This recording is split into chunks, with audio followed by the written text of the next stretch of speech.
The dynamic of deep woods survival changes the exact moment you realize you aren't the hunter, you're the prey.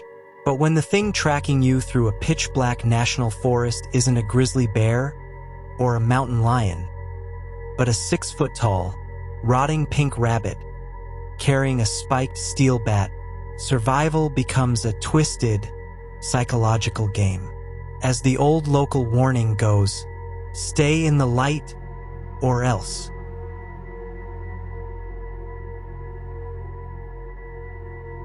The Blackwoods State Forest in upstate New York encompasses over 80,000 acres of dense, tightly packed pine trees, sheer rock faces, and valleys so deep that cellular signals die a dozen miles before you even hit the park gates. To the average hiker, it's a paradise of isolation. To the rangers who patrol it, it's a dark, endless vacuum that devours human beings without leaving so much as a footprint behind.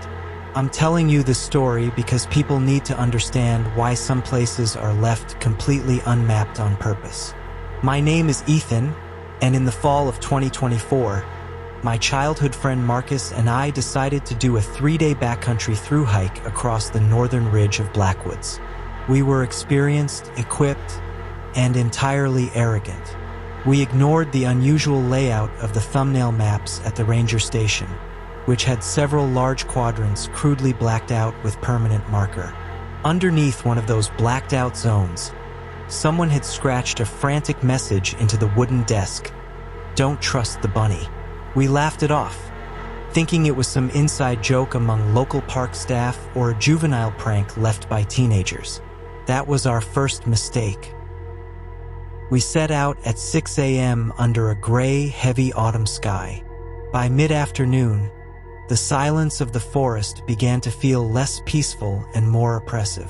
If you've spent enough time in the deep wilderness, you know the sound of a healthy ecosystem. Birds calling, insects buzzing, the wind rustling through the canopy. But the deeper we walked into the heart of the valley, the more the forest fell completely, terrifyingly dead. No birds, no squirrels, just the heavy, rhythmic thud of our own combat boots against the damp earth. By 5:30 p.m., the sun began to sink below the jagged mountain ridgeline, plunging the forest floor into a deep, murky twilight. The shadows cast by the towering pines didn't just lengthen. They seemed to bleed together, swallowing the narrow trail. "Hey man, let's find a clearing and pitch the tent before we lose the light entirely," Marcus said, pausing to adjust his heavy backpack. His voice sounded thin, instantly absorbed by the heavy atmosphere around us.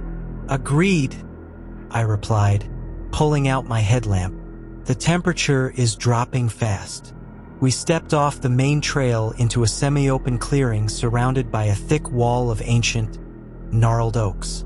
As we unbuckled our packs, the final remnants of daylight vanished, replaced by an absolute, suffocating darkness. That's when the smell hit us.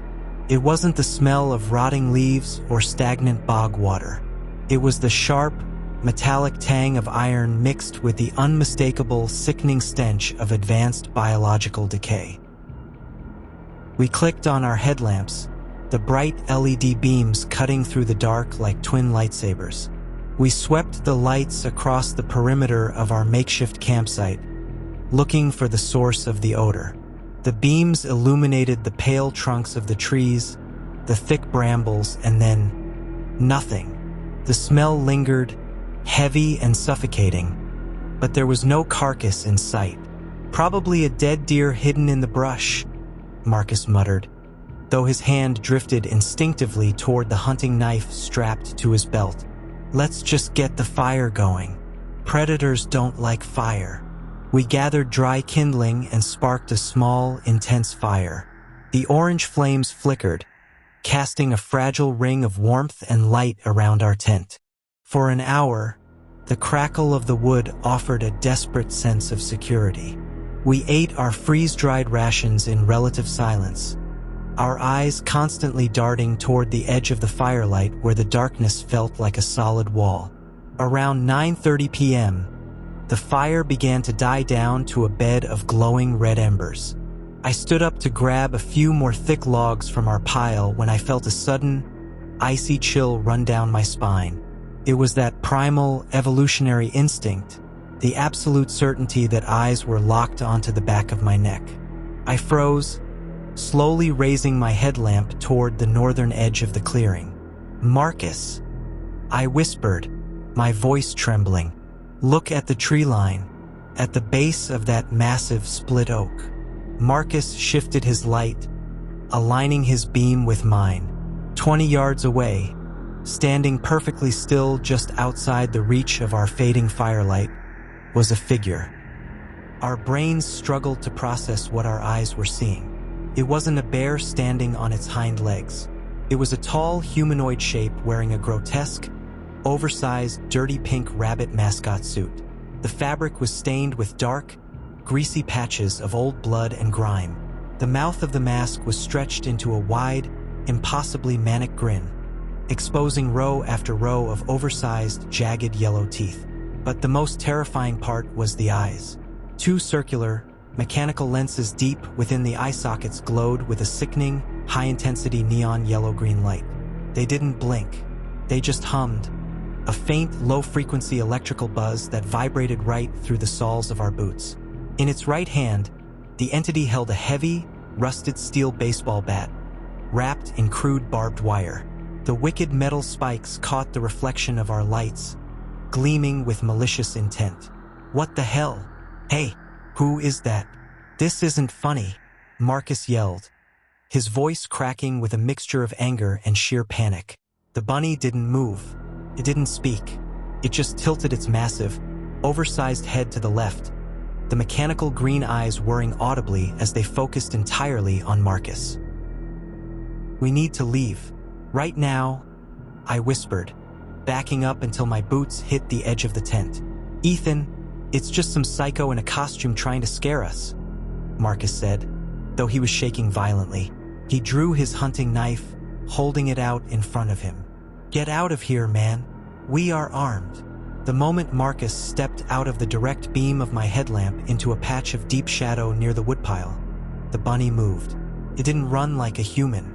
It lunged forward with a sickening, unnatural speed, its limbs moving with jerky, mechanical precision. Before Marcus could even raise his knife, the spiked bat swung through the air with a horrific, whistling sound. Crack. The sound of metal meeting bone echoed through the silent forest. The barbed wire tore through Marcus's jacket, sending him crashing into the dirt with an agonizing shriek. The force of the blow had shattered his collarbone. "Ethan, help me!" he screamed, dragging himself backward across the forest floor. The bunny stood over him, its glowing green eyes illuminating Marcus's terrified face in a sickly pale light. It raised the spiked bat again, ready to deliver a fatal blow. Instinct took over. I didn't think, I just reacted. I grabbed the brightest tactical flashlight from my tactical vest, a 5,000 lumen strobe light, and pointed it directly into the bunny's mechanical eyes, clicking it to the highest intensity. The blinding, chaotic flash shattered the darkness. The bunny recoiled instantly, dropping its head and raising its thick, furry pink arms to shield its glowing eyes. A bizarre, metallic screech tore from the mask, a sound like grinding gears mixed with a distorted, high-pitched human scream. It backed up into the dense shadows, its movements suddenly erratic and pained. "The light!" I yelled at Marcus, lunging forward to grab him by the collar of his jacket. "It hates the light. Stay in the beam." Dragged Marcus back into the center of our dying campfire, keeping my tactical light swept across the perimeter. The bunny had vanished back into the blackness of the trees, but we could hear it. It was circling us, moving through the thick brush with terrifying agility, the low-frequency hum of its glowing eyes echoing from every direction. We couldn't stay there. The fire was dying, and the batteries in my tactical flashlight wouldn't last forever. Marcus was in shock, cradling his broken shoulder, his face pale and slick with cold sweat. "Can you walk?" I demanded, keeping the light moving in a wide circle. I think so," Marcus choked out, gritting his teeth against the pain. God, Ethan, what is that thing? Its eyes, they aren't human. We don't have time to figure it out. We need to get back to the main trail and run for the ranger station. Keep your headlamp on high. Do not let yourself fall into the shadows. We abandoned our gear, taking only our lights and Marcus's knife. With Marcus leaning heavily against my side, we began a desperate, agonizingly slow retreat through the pitch-black woods. The forest had transformed into a living nightmare. Every tree trunk looked like the silhouette of the bunny. Every rustle of the wind sounded like the approach of the spiked bat. And the entity wasn't letting us go. It tracked us from the darkness, just out of sight, occasionally making its presence known by striking the trunk of a tree with its metal bat. A loud, metallic clang that sent jolts of pure adrenaline through our veins. "It's driving us," Marcus whispered, his breathing shallow. "It's forcing us away from the trail." He was right. Every time we tried to steer back toward the southern ridge where the main trail lay, the glowing green eyes would appear in the brush ahead of us, forcing us to turn deeper into the unmapped, blacked-out quadrant of the forest. Suddenly, my tactical flashlight began to flicker. The battery indicator flashed a critical red. "No, no, no, please no," I muttered, shaking the light. The beam dimmed significantly, dropping from a blinding floodlight to a weak, yellow halo. As if sensing our weakness, the humming sound grew louder. The bunny stepped out from behind a massive pine tree just 10 feet ahead of us, blocking our path. Up close, the horror of the mask was total. The pink fur was matted with dried tissue, and the wide, yellow-toothed smile seemed to widen even further. "Stay in the light," a voice emerged from the mask. It wasn't a human voice. It sounded like an old, degraded cassette tape playing at the wrong speed, layered with a sickening electronic distortion. Or else. The bunny swung the bat, narrowly missing my head as we threw ourselves to the ground. The weak beam of my flashlight caught the side of its mask, causing it to hesitate for a fraction of a second. "Run!" I screamed, hoisting Marcus up. We sprinted blindly through the dense brambles, tearing our skin and clothes on the thorns. Behind us, we could hear the heavy, relentless thuds of the creature pursuing us, its mechanical eyes cutting through the dark like searchlights. Up ahead, through a dense thicket of pines, I spotted a structure. It was an old, abandoned ranger outpost from the 1970s, its wooden walls rotting and overgrown with ivy. "There!" I shouted, aiming my failing light toward the door. We burst through the clearing and slammed our bodies against the heavy wooden door of the cabin. It was locked. Without hesitation, I threw my weight against it, shattering the rusted deadbolt. We tumbled inside, slamming the door shut behind us and sliding a heavy iron-framed cot across the floor to barricade it.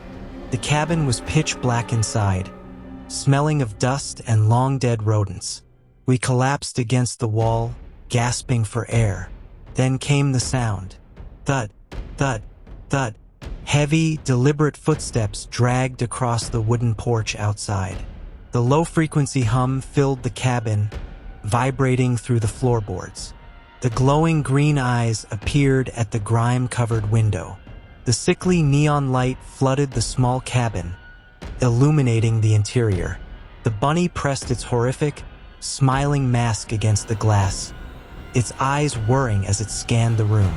Marcus and I held our breath, squeezing into the tight, shadowed corner of the room, completely still. My flashlight was dead. Marcus's headlamp was dying, casting a pathetic, flickering glow on our boots. The bunny raised its spiked steel bat and tapped it gently against the window pane. "I know you're in the dark," the distorted, cassette tape voice echoed through the cracks in the cabin walls. "The dark belongs to the bunny." The glass shattered. A furry, blood-stained pink arm reached through the broken pane, groping blindly for the lock on the window. The rusted spikes on its bat scraped against the interior wall, leaving deep, jagged gouges in the wood. Marcus let out a muffled sob. I knew this was it. We were trapped in a ruined cabin, out of light, with a mechanical demon waiting to tear us apart. But just as the creature managed to unlatch the window, a bright, sweeping beam of light illuminated the forest outside, accompanied by the distant, echoing roar of a heavy engine and the blare of a siren. The bunny froze. It pulled its arm back through the window, turning its glowing green eyes toward the approaching light. A ranger patrol vehicle was winding its way down an old, unmapped logging road a quarter-mile away, its high beams cutting through the dense canopy. The creature let out another metallic screech, turned, and melted back into the absolute darkness of the Blackwoods, vanishing as quickly as a nightmare upon waking. It took the search and rescue team 3 hours to find us after we managed to trigger an old emergency beacon inside the cabin. The rangers who found us didn't ask many questions. When they saw Marcus's shattered shoulder and the jagged, spiked gouges in the cabin wall, their faces turned incredibly pale. They escorted us out of the forest in absolute silence.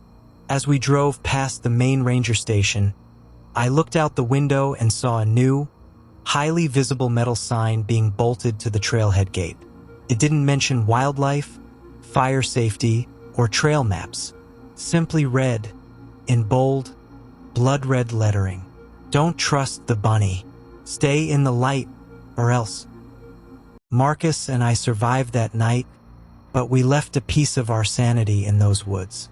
I still can't sleep without every light in my apartment turned on, because every time the room goes dark, I swear I can hear the faint, low-frequency hum of mechanical eyes and the distant, slow tap of a steel bat against the glass.